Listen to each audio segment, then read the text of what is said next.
My own son looked me in the eye and said, "Dad, you can't handle this house anymore. It's time you gave it up." In that moment, it wasn't just walls and bricks they were after. It was my dignity. The betrayal cut deeper than any stranger's cruelty because it came from the very people I had once carried on my shoulders. What they didn't know was that silence can be stronger than any argument, and secrets have the power to change everything. Before we dive into today's story, I recommend you hit that subscribe button and turn on the notification bell so you never miss a new story filled with drama, resilience, and unexpected twists. If you enjoy this video, type 1 in the comments. If not, type 0 to let me know how I can make better content for you. Now, settle in, get comfortable, and maybe grab your favorite drink, because this is a tale you won't want to miss. Let's get started. The morning light came slowly through the frost-rimmed windows of my house in Milwaukee. It had been 14 days since we buried Evelyn, and the house still carried her silence like a second skin. I woke to the faint ache in my knees, the kind that tells you winter has settled in and intends to stay. The floorboards creaked under my slippers as if the house itself remembered every step she once took. On the hallway wall, our wedding photo hung a little crooked. I had left it that way. A scratch on the banister marked the years when Jason and Nicole used to race up the stairs, and I caught myself running my hand over the groove as if the wood could replay their laughter. Outside, the street was covered in a thin glaze of snow. Mr. Johnson, 3 doors down, was already out shoveling, his shoulders squared against the cold. Across the way, Mrs. Patel carried a tray of fresh rolls to her porch to cool, her apron dusted in flour. The neighborhood carried on with its small rituals, steady as a metronome, while inside my house the air felt stalled, thick with the absence of one voice. I filled the kettle and set it on the stove. The coffee pot was the same one Evelyn had used every morning for 40 years.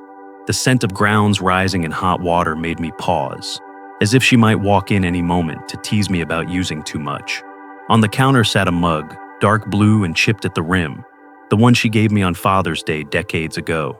I held it in both hands and stared at the crack in the glaze until the kettle whistled me back. The list of chores waited where I had written them.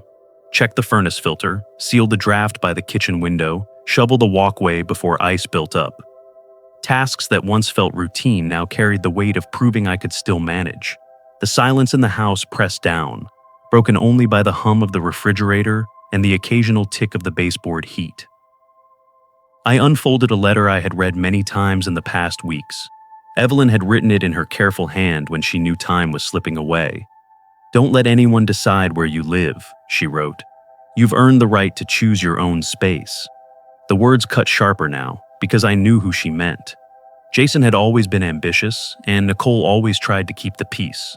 But grief has a way of loosening masks. I could already feel them circling, measuring square footage in their minds, calling it concern. The neighborhood itself seemed to breathe differently than I did. Cars pulled out of driveways, children trudged to the bus stop with backpacks too big for their frames, and mail carriers walked briskly with their bags. Life was moving, but I remained stuck in the slow rhythm of loss. Even so, there was a part of me, small but stubborn, that began to stir. Evelyn's words sat inside me like a coal refusing to die out. The phone rang once, sharp against the quiet. I let it ring. A second time, longer, as if the caller meant to remind me I couldn't ignore them forever. I reached for the receiver, then set it down again. The sound cut off, leaving the room emptier than before. I knew it would not be the last call. Jason had left messages every day, reminding me that the house was too big and unsafe. Nicole's voice came softer, but the undertone was the same. I should move into her basement suite where she could look after me. They called it love, but I heard management in their tone, as if I were a project to be folded away neatly. I carried my coffee to the kitchen table and sat in the chair Evelyn favored, just to feel the shape she left behind. The blue mug warmed my hands. I whispered to myself, "Today, I will be patient." It sounded like both a promise and a warning. The house listened, walls leaning in as if waiting for the next act. The clock in the living room ticked with too much confidence, each second hammering out the truth. The phone would ring again, and soon. When it did, I would have to answer. For now, though, I let the quiet linger, staring at the surface of the coffee, where my reflection wavered like a man uncertain but not yet defeated. The day outside moved forward without me, but inside, I braced for the conversations that would test whether I still had the right to choose the shape of my own life. If you're still watching and feeling the weight of this betrayal, comment number 1 below so I know you're with me. Let's keep going together. The phone rang just after noon, its sharp tone cutting through the stillness of the house. I let it go once, then twice, hoping it might stop. But Jason never gave up easily. On the 3rd ring, I lifted the receiver. His voice came fast, clipped, like he was calling from a boardroom instead of his car. "Dad, we need to talk about the house," he said. No pause, no hello, just straight to business. He launched into a litany of reasons why my home had become a liability. "It's too big for you to maintain. The roof's due for repairs, the taxes keep rising, and what happens if you slip on the front steps next winter? Do you really want to risk ending up in the hospital?" His words tumbled over each other, each excuse carefully shaped to sound like concern, but underneath I heard the impatience. He already had a plan. Jason mentioned buyers. "I've had interest already. Families looking for property in this neighborhood. If we move quickly, we can get you a great number."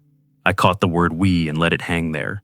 He wasn't talking about my choice. He was talking about a deal he thought he had already secured. My silence made him press harder. "This is the smart time, Dad. We don't want to miss the market window." I pictured him in his pressed suit, tapping a pen against his notebook, talking to me the same way he must talk to clients he wanted to close. To him, my house was an asset, a line on a spreadsheet, not the walls that held decades of birthdays and Christmas mornings.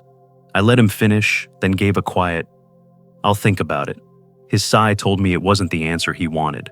He muttered something about having papers ready and hung up before I could say more. The silence returned, heavier than before.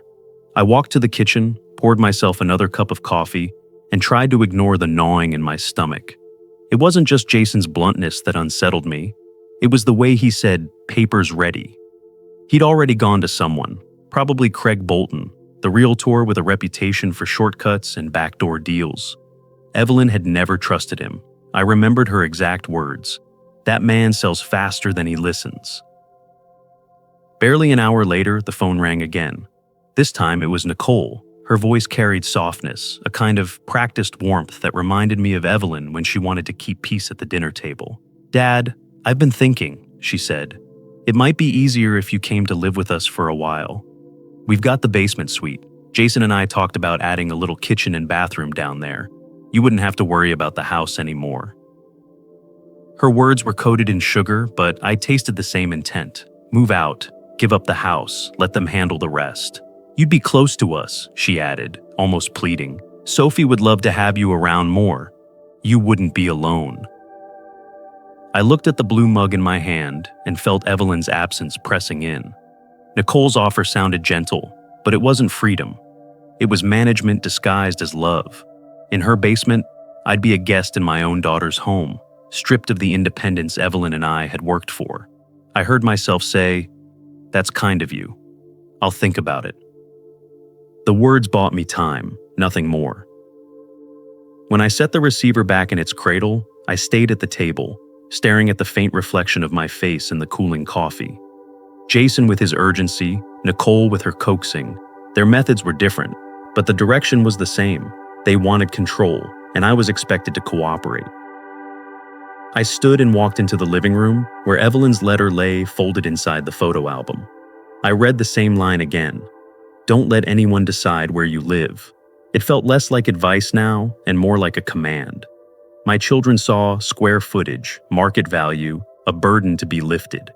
Evelyn had seen a life built plank by plank, nail by nail, every inch of the house wrapped in memory. The late afternoon light slanted through the blinds, striping the floor in gold and gray. I knew the phone would ring again, maybe tonight, maybe tomorrow. Jason would push harder. Nicole would ask again with tears in her voice. Craig's shadow was already in the room, smiling at a commission he thought he had earned.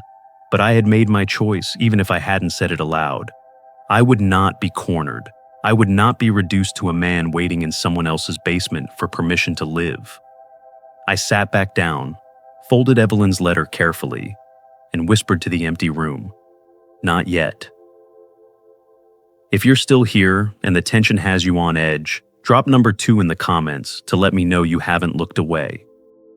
The day had already felt too long when I heard the sound of tires crunching over the thin layer of snow on my driveway. It was mid-afternoon, and the sun hung low, throwing pale streaks of light across the yard. I wasn't expecting anyone.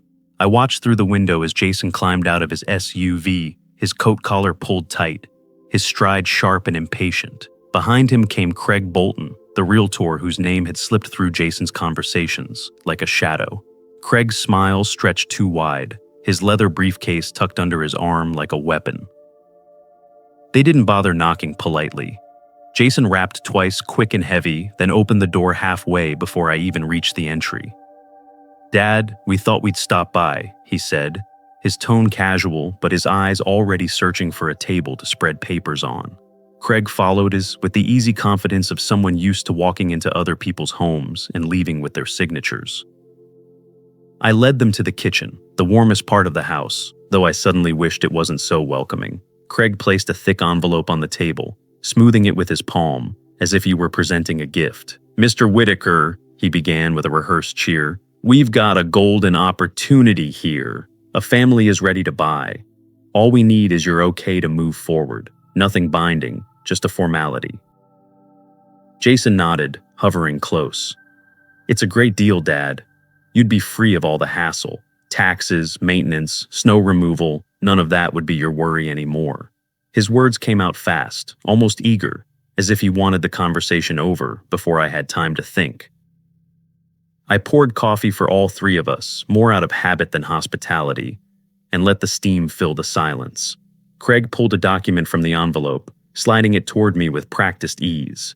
"It's simple," he said. "Just a signature here to confirm you're willing. The rest we'll handle. You don't need to stress over the details." I picked up the paper, letting my eyes trace the bold headers first. Purchase intent, inspection waiver, expedited close. It was designed to look harmless, but at the bottom, tucked beneath a block of small print, I found the line Evelyn would have circled in red: irrevocable authorization to act on behalf of seller. Signing this wasn't a formality, it was surrender. Jason leaned in, his pen already uncapped. "Come on, Dad. This is easy. You don't even have to read every word. Just trust me on this." His impatience edged into command. Craig nodded along, his smile tightening, waiting for me to take the bait. I set the pen down. The sound of it on the table was louder than I expected, a soft thud that seemed to cut the room in half. "No," I said quietly, my voice steady. "All communication goes through my lawyer, Dana Brooks. If you have anything to discuss, send it to her." Jason's jaw clenched.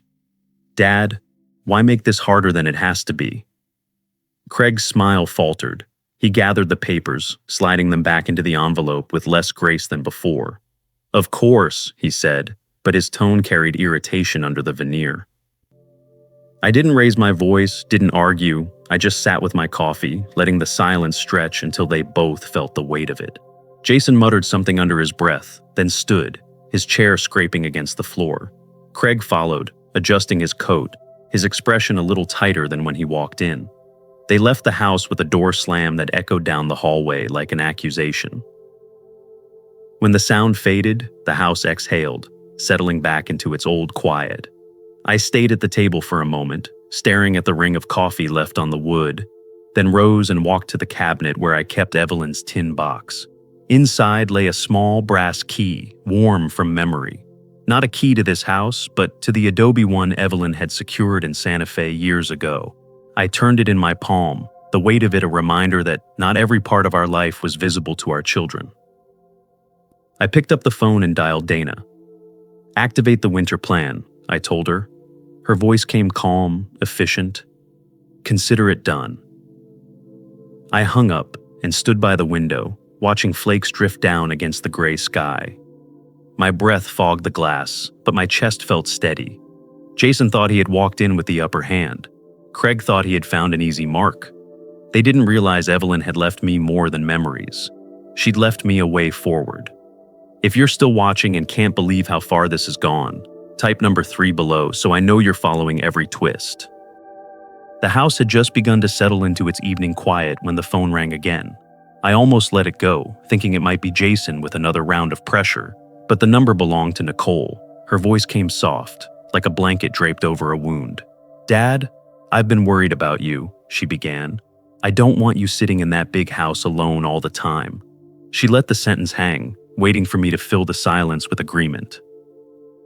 She painted a picture with her words, family dinners around her kitchen table, Sophie playing the piano while I sat nearby, laughter echoing through rooms that wouldn't feel empty. "We could make the basement suite perfect for you," she promised. "A little kitchen, your own bathroom. You wouldn't have to climb stairs or shovel snow. You'd still have your independence, but you'd also have us right there if you needed anything." Her description might have sounded comforting to someone else, but to me it was a carefully wrapped package hiding the same intention Jason carried. Moving in with her would mean surrendering the rhythms Evelyn and I had built. It would mean shrinking my life to a basement. I thanked her for calling, kept my voice calm, and said I'd think about it.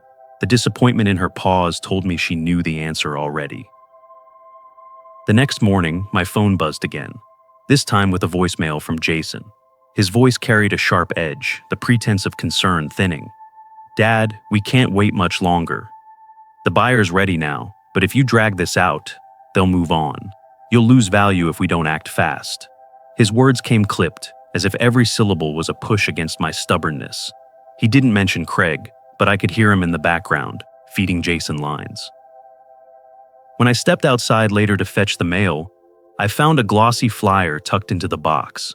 It featured smiling families in front of houses that looked suspiciously like mine. In the corner, bold letters read, "Act now, limited availability." Craig Bolton's logo sat at the bottom. It wasn't subtle. He wanted me to feel the clock ticking, to imagine buyers circling. I held the flyer a moment, then tore it cleanly in half and dropped it into the trash. For a brief spell, doubt did creep in. Standing in the hallway, I let the idea root itself. Maybe Jason was right. Maybe Nicole was only trying to help. What if they were right about the risks? What if one fall on the icy steps ended with me in a hospital bed, proving them correct? The thought pressed against me like cold air seeping under a door. I walked the house to remind myself why I stayed. I ran my fingers over the framed photographs lining the wall. Evelyn's smile frozen in moments I wasn't ready to give away. Her old piano sat in the corner, keys untouched, but not forgotten. Out back, the small greenhouse still held the lemon tree we'd tended together, its leaves glossy, its fruit stubborn against the season. Each detail pulled me back from the edge of surrender. Later that day, I drove to Dana Brooks's office. She was waiting with a stack of files, her glasses perched low as she studied the envelope Craig had left behind. "You were right not to sign," she said, tapping the clause at the bottom with her pen. "Irrevocable authorization." You'd have handed over everything. Her voice carried steady authority, a reminder that I wasn't fighting this battle alone. She told me to document every call, every flyer, every visit. Pressure like this often escalates. Best to be ready.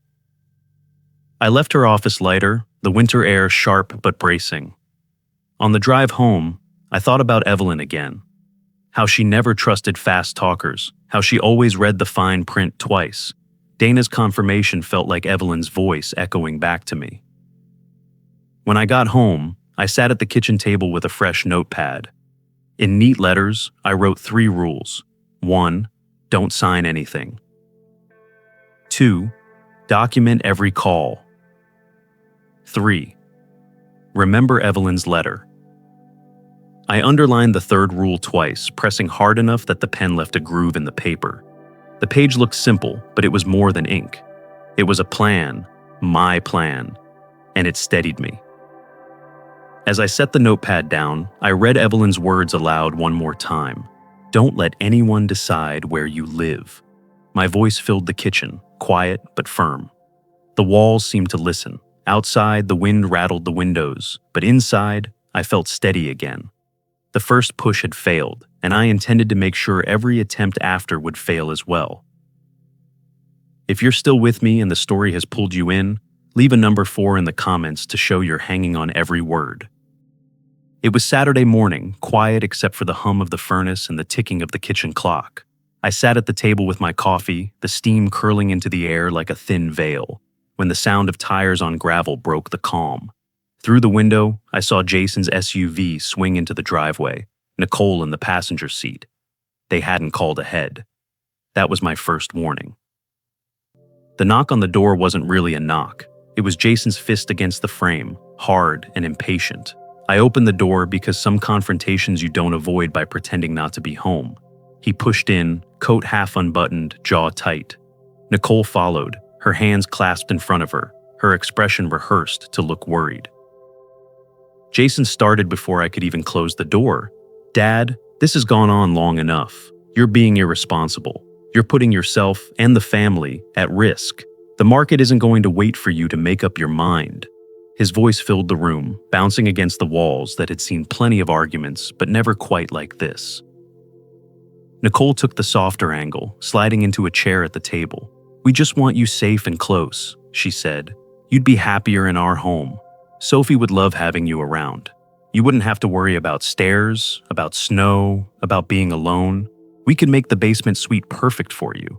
Her tone carried a pleading sweetness, but the desperation under it rang louder than her words. I listened to both of them, letting their noise crowd the room while I finished my coffee. Then I set the mug down and reached for my phone. If we're going to talk about family, we should all be part of it. I pressed speaker and dialed Emily. The line rang twice before her voice came bright, warm. "Hi, Grandpa." "Emily, sweetheart," I said gently. "Your mom and uncle are here with me. We're talking about the house. I wanted you to hear this conversation too." There was a pause on her end, then a small, uncertain, "Okay." Jason shot me a glare. Nicole's hands twisted together. I took a breath.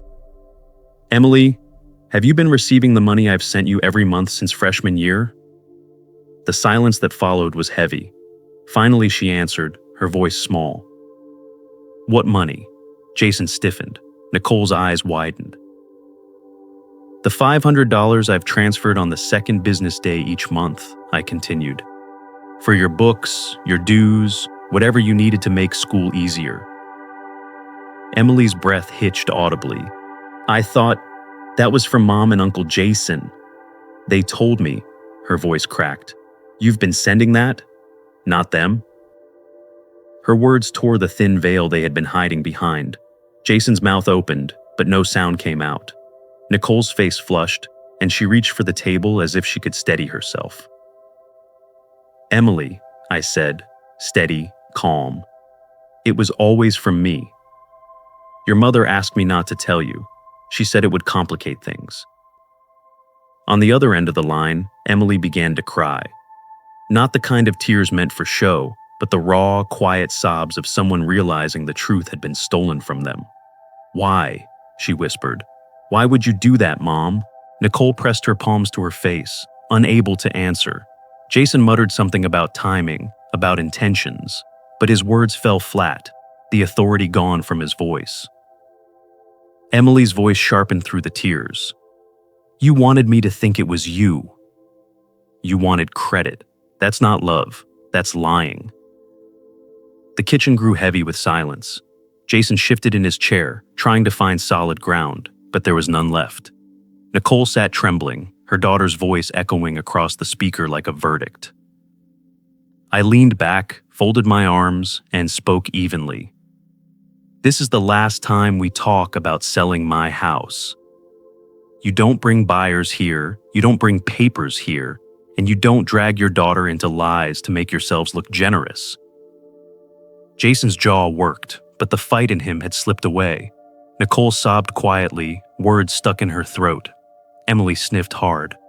"Grandpa, I love you. I'm so sorry." "I know, Em," I said softly. "We'll talk more later. For now, I want you to focus on school." She whispered an "okay" before hanging up.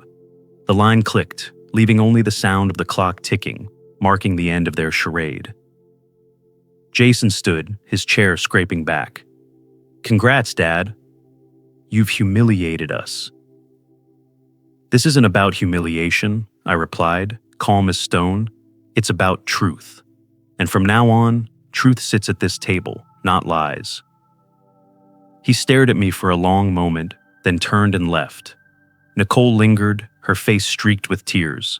She opened her mouth to speak, but closed it again, shaking her head as if the weight of her choices had finally pressed down too hard. Then she followed Jason out, leaving the house quiet once more. I sat alone, the echo of Emily's tears still in my ears, the house breathing with me. The battle had reached its peak, but for the first time I felt steady in the storm. The house was quiet after Jason and Nicole stormed out, but it wasn't the kind of silence that pressed on the chest. This quiet felt more like air clearing after a storm, sharp but breathable.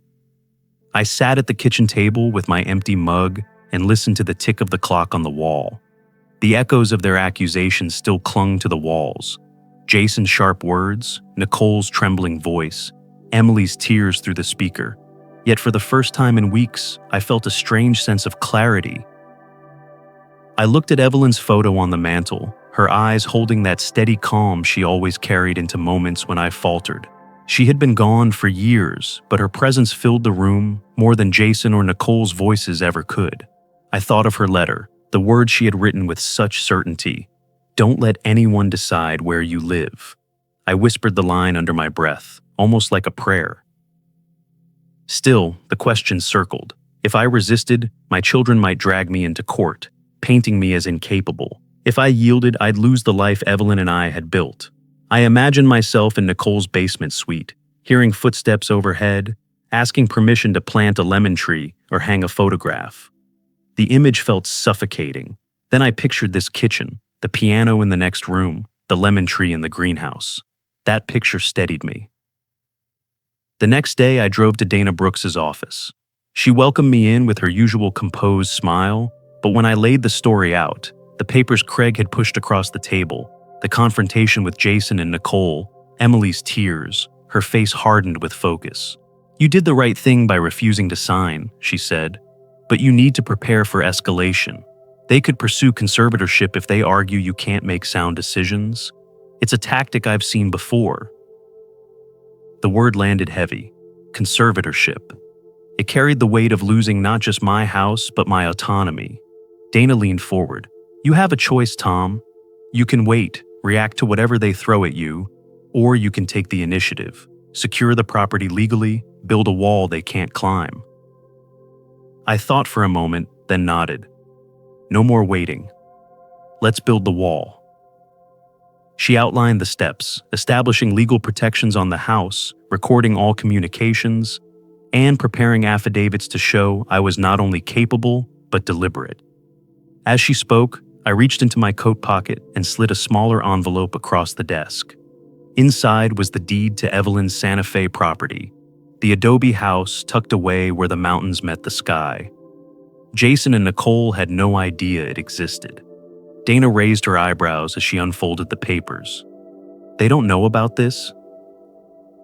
"They don't need to," I said. "Not yet. But it's part of the plan. Evelyn made sure of that." She nodded, her tone warming. "Smart woman. We'll keep this in reserve." Driving home, the winter sun glinted off the snowbanks, casting a brightness that almost hurt the eyes. I felt lighter than I had in weeks. This wasn't just about resisting anymore. It was about building something firm enough to outlast their pressure. That evening, I called Emily. Her voice cracked when she answered, but she steadied herself quickly. "Grandpa?" "I wanted to thank you," I said, "for standing strong today, for seeing the truth even when it hurt." She sniffled softly. I didn't know. I should have asked sooner." "You don't carry the blame," I told her. "Your education, your future, it's safe. No matter what your parents do, I'll make sure of it." She hesitated, then whispered, "You're impossible to beat, Grandpa." Her words brought a small smile to my face. They reminded me of Evelyn, how she used to tease me about my stubbornness and call it strength when I doubted myself. After the call, I sat at the kitchen table with a fresh notebook. On the first page, I drew 2 columns: what I keep and what I let go. Under keep, I wrote independence, the Milwaukee house, Evelyn's wishes, Emily's future. Under let go, I wrote guilt, fear, and my children's control. I underlined the first list once, then again, the pen pressing deep grooves into the page.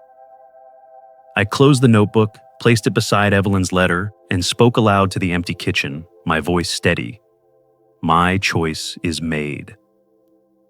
The furnace hummed, the house settled, and for the first time since this battle began, I felt not like a man defending himself, but a man charting the rest of his course. If you're still watching and the pressure feels unbearable, drop number 5 in the comments so I know you're holding on through the storm. The house settled into a new rhythm after my choice was made. For weeks, Jason and Nicole's visits slowed to nothing. Where I once heard Jason's SUV growling up the driveway without warning, there was now only silence. Nicole's voice, once eager to wrap her arguments in softness, no longer filled the phone line. What little communication I did receive from them came clipped, mechanical, as if they were crossing check on dad off a list, rather than speaking from care. The absence of their constant pressure felt both like relief and like a wound. Relief because the house finally breathed freely again. A wound because I had to face the truth. My own children were angry, not because I was struggling, but because I was standing tall. Jason's struggles reached me through indirect channels, not from his own mouth. The first hint came in a notice mistakenly delivered to my mailbox. A piece of mail meant for him, but bearing my address from some careless creditor. It carried the familiar red ink of past due. I tore it in half, not to spare him embarrassment, but to keep myself from dwelling on it. Later, I heard from an old neighbor that his golf club had called twice, asking about his membership fees. Jason's swagger had always been built on sand, and now the tide was coming in. Nicole's unraveling came more quietly.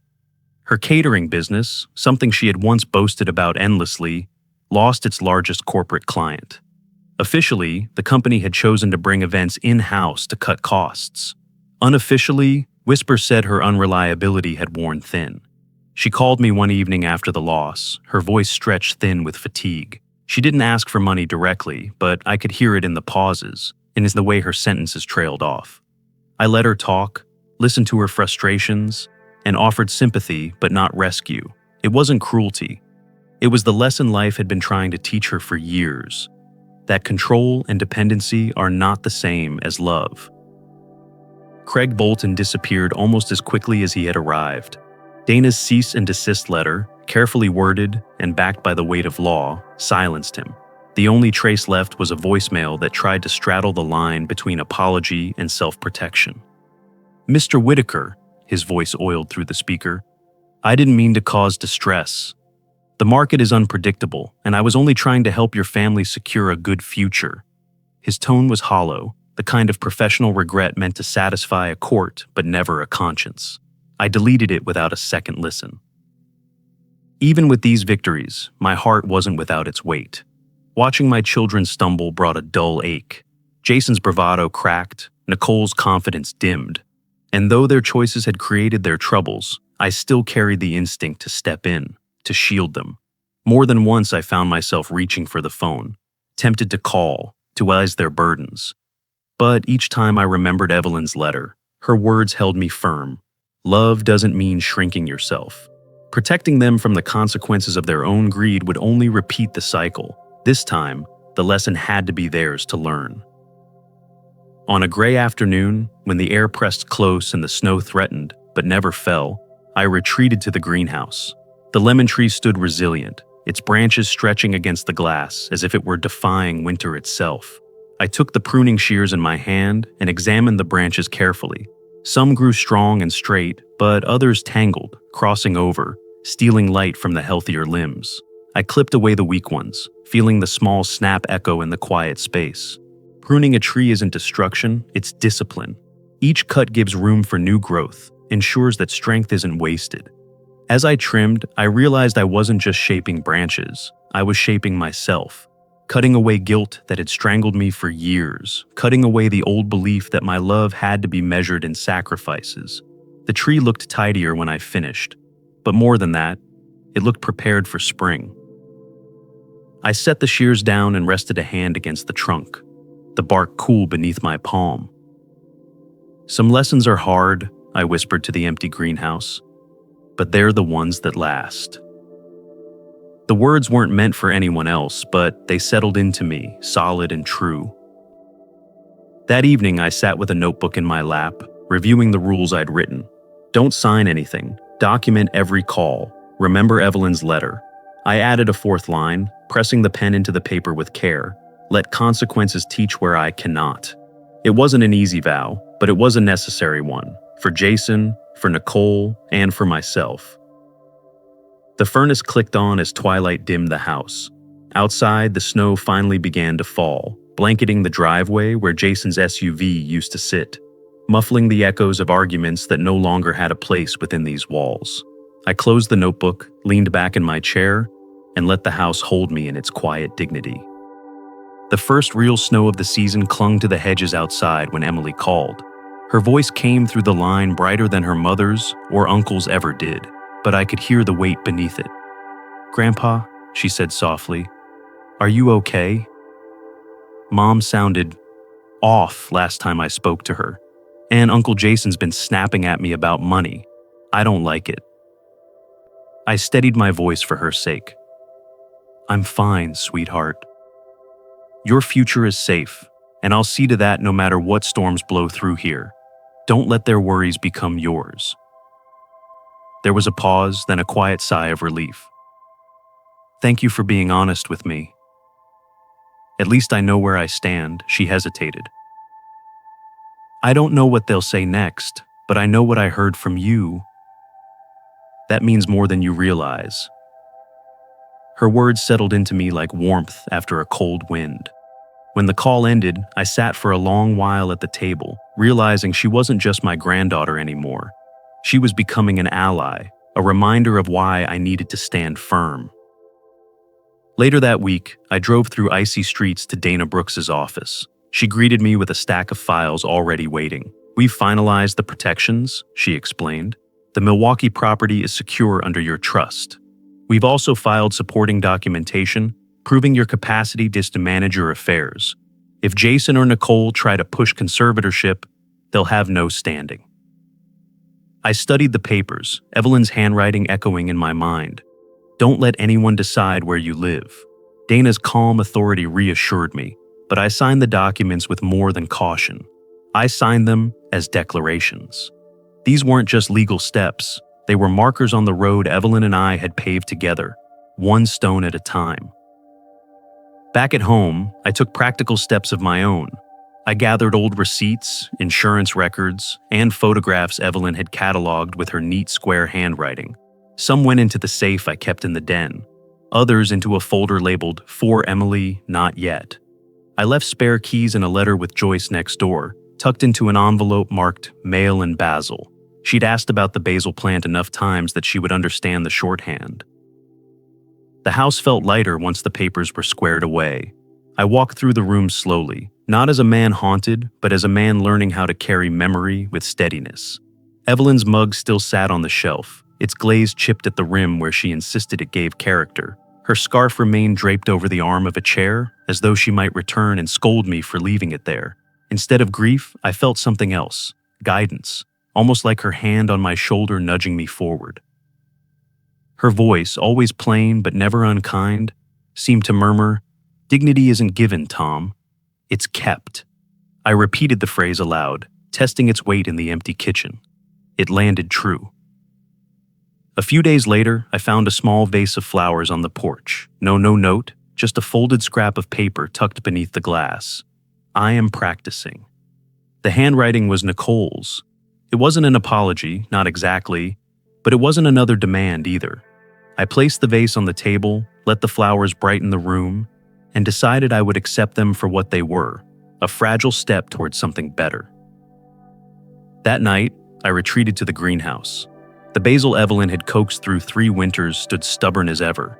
I watered it carefully, my breath clouding in the cool air. The lemon tree stretched in defiance of the season, a living reminder that resilience doesn't always roar, sometimes it just keeps growing. Back inside, I pulled out my notebook. The first page already held the 3 rules I'd written weeks earlier. Now I added a 4th. Forward means steady, not rushed. I underlined it once and closed the cover. Standing at the window, I looked out over the snow-dusted garden. The lemon tree's shadow bent across the glass, steady against the dim porch light. I felt Evelyn there, and I felt Emily's voice in my ear. And I knew that the forward path wasn't about outrunning Jason or Nicole. It was about building something strong enough to hold for the ones who would come after me. The night settled quiet, the house holding me in its familiar arms. I whispered, almost to myself, steady, not rushed.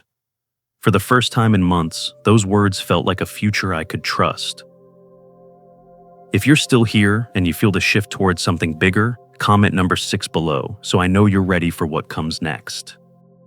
The municipal hearing room smelled faintly of varnish and recycled air, the kind of place where decisions that alter lives get made with little ceremony. Fluorescent lights buzzed overhead, casting everything, faces, wood panels, even the flag in the corner, into the same pale shade. I sat at the long table, my hands resting lightly on a manila folder. Inside was the work of months, papers, receipts, affidavits, and Evelyn's quiet foresight, all ready to turn whispered threats into public truths. Jason and Nicole entered together, shoulders squared as if rehearsed, followed by a young lawyer with perfect hair and a smirk that hadn't yet been broken by the world. Jason didn't look at me, too busy adjusting his tie the way he always did before telling a lie. Nicole glanced over, her face not defiant but calculating, still measuring her odds. When the clerk called the meeting to order, Jason's lawyer launched into his speech. His voice dripped courtesy, painting me as a father, too proud to admit decline, too frail to handle property and obligations. "This is not about taking something away," he said smoothly, "but about protecting Mr. Whitaker's well-being." His words rang hollow, but polished enough for anyone not paying attention. When it was my turn, I opened the folder and spread its contents across the table. I spoke evenly, almost mild. Protecting my well-being? I've paid every tax bill on time, repaired every leaky pipe, and kept utilities current. This house doesn't groan under neglect, it thrives. I slid a stack of receipts forward, but that's not the point. The point is what Evelyn and I built and how she made her wishes clear. Jason frowned, his composure slipping. "Dad, what are you—" I cut him off by sliding another document toward their lawyer. It was notarized, Evelyn's addendum to her will. In it, she had established a trust not just for the Milwaukee house, but also the Santa Fe property, the one Jason and Nicole didn't know existed. She had ensured Emily's future long before any of this ugliness began. The lawyer's smirk faltered. Nicole's face drained of color. Jason looked from the paper to me, his lips parting as though the air had betrayed him. Dana spoke next, crisp and professional. "Mr. Whitaker has demonstrated full capacity. His finances are intact, his property secured, his intentions documented. There is no legal basis for conservatorship or forced transfer." She let the words settle before adding, "The trust guarantees continuity not only for Mr. Whitaker's independence, but for his granddaughter's future." Evelyn Whitaker made sure of that. The chair of the council cleared his throat, clearly eager to close the matter. "Given the new documentation, this petition is dismissed. The property in question is no longer subject to transfer under this request." He snapped the file shut with bureaucratic finality. That was it. No gavel, no raised voices, just the quiet collapse of my children's scheme. Jason leaned back, staring at the ceiling, as if it might offer him an escape. Nicole clutched her purse strap, her knuckles white. Their lawyer gathered his papers quickly, avoiding eye contact. The battle they had plotted for months ended in minutes. I stood, buttoning my jacket with deliberate calm. Behind me, Emily rose from her seat in the back row. She had insisted on coming, telling me she wanted to be there even if she had exams. Now she walked beside me without a word, her presence a steady warmth against the chill of the room. Outside, the afternoon air carried the crisp bite of winter. The flag above the building snapped sharply in the wind, as if punctuating the day. Emily finally spoke. "Grandpa, you didn't even have to tell them about Santa Fe, did you?" I shook my head. "No, but sometimes you need to remind people where they stand, and where you stand too." She thought about that for a moment, then gave a small, knowing smile. "You're impossible to beat." I didn't answer. It wasn't about winning anymore. It was about finishing the chapter Evelyn and I had started together. Back home, I set the folder down and placed Evelyn's photo back on the mantel. The house smelled faintly of lemon and rosemary, familiar and alive. I walked through each room slowly, not as a man defending ground, but as a man reclaiming it. In the kitchen, I paused by the window, looking out at the garden. Snow dusted the lemon tree branches, each one resilient against the cold. I let out a long breath, the kind you don't realize you've been holding for months. For the first time, I felt the fight was truly over. "This house is still mine," I whispered, the words simple but heavier than any ruling. The walls seemed to exhale with me, not in relief but in agreement. And in that moment, I wasn't just a man who had defended a property. I was a man who had kept a promise, to Evelyn, to myself, and to the granddaughter who still believed in me. The morning after the hearing carried a different kind of silence. It wasn't the strained quiet that followed arguments, or the heavy hush of waiting for the next blow. It was peace, the simple stillness of a house that finally belonged fully to its occupant. I woke before dawn, pulled on a sweater, and brewed a pot of coffee. The familiar smell filled the kitchen, wrapping the room in warmth. I carried my mug to the back door and stepped into the garden. The air was crisp, laced with the faint bite of winter, but the garden carried on. The lemon tree stretched its branches, stubborn against the cold. The rosemary hedge smelled sharp when I brushed my fingers across it. Evelyn had planted both with her steady insistence, claiming they'd be reminders of endurance when we needed them most. She'd been right. I walked slowly, coffee warming one hand, the other trailing along the fence. The memory of yesterday lingered, the stiff faces of Jason and Nicole, the quick dismissal of their petition, Emily's steady presence beside me. Relief sat deep in my bones, but so did something else, a recognition of how close I had come to giving up. The weight of betrayal had nearly bent me. Without Evelyn's letter and Emily's courage, I might have signed those papers and shrunk into someone else's version of my life. Back inside, I sat at the table with my notebook open. The first pages carried my lists, what I would keep, what I would let go. Today, I didn't need lists. Today, I needed words that might last longer than me. I thought of Emily, of the quiet strength in her voice when she told me I was impossible to beat. I thought of the questions she hadn't asked yet, the ones life would surely demand answers to. I began to write. "Emily," I started, "independence is not selfishness. It is the ground you stand on so love can be real. If you give away that ground, love turns into control, and control is not care. Don't let anyone confuse the two for you. Even family, especially family, must respect the dignity you hold." The words came slower after that, not because they were hard to find, but because they mattered too much to rush. I told her that family wounds cut deepest because they know where the soft spots are, but I also wrote that those wounds do not define her worth. She must protect what she builds, not by locking herself away, but by setting boundaries clear enough to be honored. When the page was full, I folded it carefully and tucked it into the folder I'd marked for Emily, not yet. One day, when she was older and ready, she would find it. Until then, it was enough that I had written it. In the kitchen, I reached for a lemon from the bowl on the counter. I rolled it beneath my palm, the way Evelyn always had before cutting. "Loosens them up," she used to say with a smile. As the rind released its fragrance into the air, I felt her with me, not as memory only, but as presence. Rolling that lemon became a ritual, a reminder that sometimes life needs to be coaxed before it yields sweetness. I carried the lemon back to the table and set it beside my notebook. 3 words waited to be written on a fresh page: keep, let go, build. I underlined each one, slowly, making sure the pen pressed deep enough for the grooves to last. They weren't just words for me, they were the map forward. Keep the independence Evelyn and I had worked for. Let go of the guilt my children tried to use as chains. Build something steady for Emily, not just in trust funds or deeds, but in lessons she could carry longer than money ever lasts. I closed the notebook with deliberate calm. The house, the garden, even the silence seemed to nod in agreement. I wasn't a man clinging to walls out of fear anymore.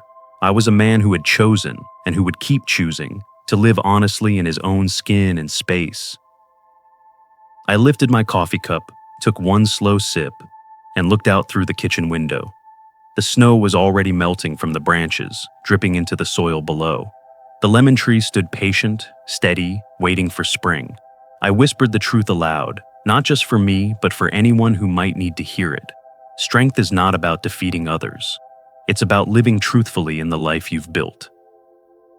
The words lingered in the room, and for the first time in a long while, I knew they would outlast me. There comes a moment when the noise of struggle finally quiets, and in that quiet, truth stands unshaken. The battles fought, whether in courtrooms, kitchens, or within the private chambers of the heart, leave behind more than victories or losses. They leave lessons, hard lessons that can only be carried forward but if one chooses to face them rather than bury them. In the aftermath of betrayal, disappointment, and the temptation to surrender, the enduring truth is that dignity is never granted by others. It is preserved from within.